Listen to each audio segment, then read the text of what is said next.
Hi everyone. I'm just kind of showing you a before picture of the fence that is fixing to go in. And these are 4-foot tall panels by 8-foot long. And these panels in the front will be 3-foot tall by 8-foot long. And what we've decided to do is we're gonna come out onto the concrete, and we're going to come out to this seam right here, and we're actually going to have these above ground boxes inside the fence because the dog the other day had dug in there even, and I have tulips in there, and thank God she didn't dig down far enough to get the tulips uncovered. So we've decided just to buy another panel, and it's just going to be 8 foot longer. And this is the kind of the before. I know it doesn't look like much. And then it'll come out onto the concrete, and then I'll show you the after. Hi everyone, I just wanted to come on and show you how the fence came along today.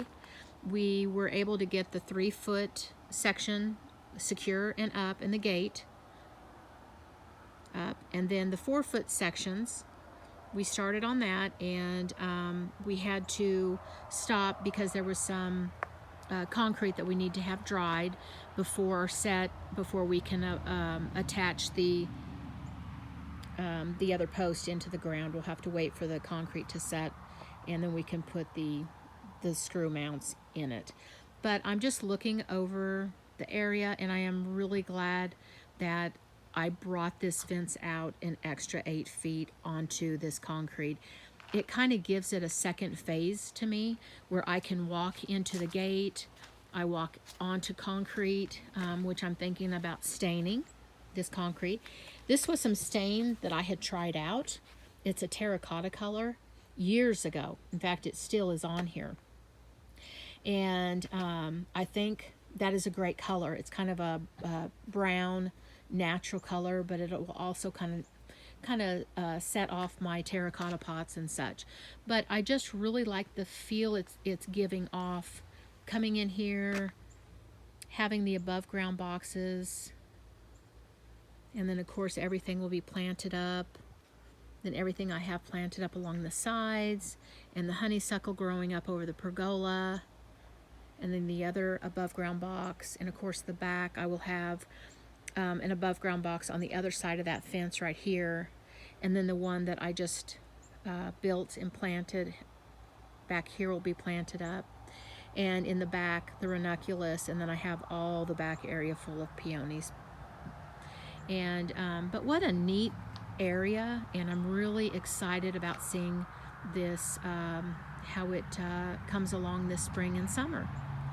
But anyway, I just thought I'd come on and give you the update on it. I just love it. And I purchased the panels, the hardware to hang the panels, and the posts all at Lowe's.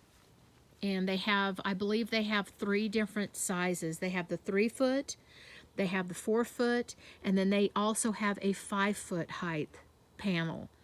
I went with the 3-foot in the front, and then I went with a 4-foot panel here. Those panels will be a little bit taller because of the dirt.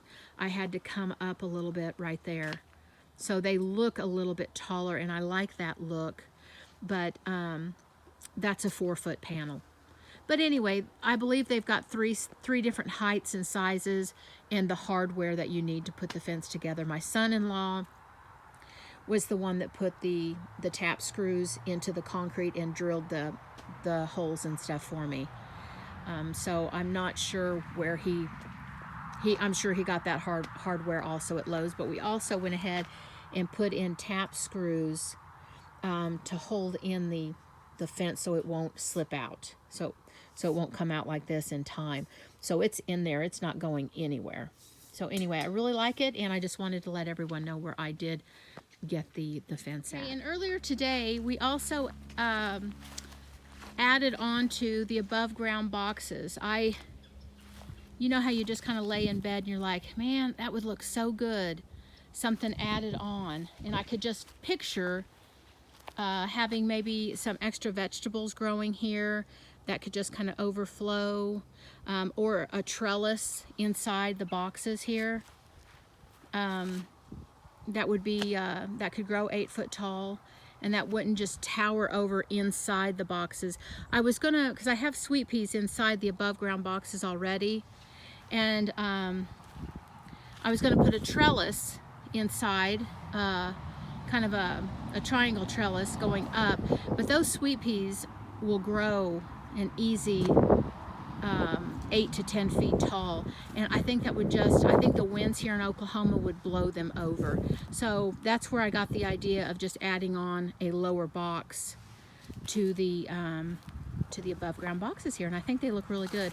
And what I've done is I've lined all of them with cardboard, and I've come out at least 6 inches from each box for the bindweed, and along here also you can see that the landscape fabric, we also came out quite a ways away from the boxes, so I don't try, hopefully I won't have that problem with bindweed. But here's a good example of the cardboard, how far we came out.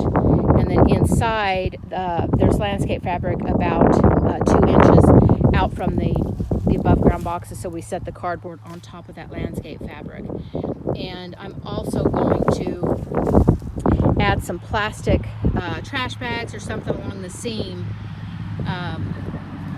even as extra bindweed protection.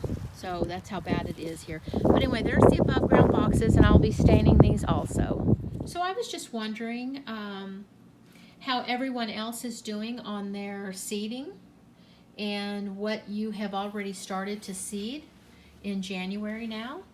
And of course, these here I started a couple weeks ago. I've got a lot of little different varieties of such, and I moved some out today. I did move out some snapdragons to see if they'll go ahead and take on their own.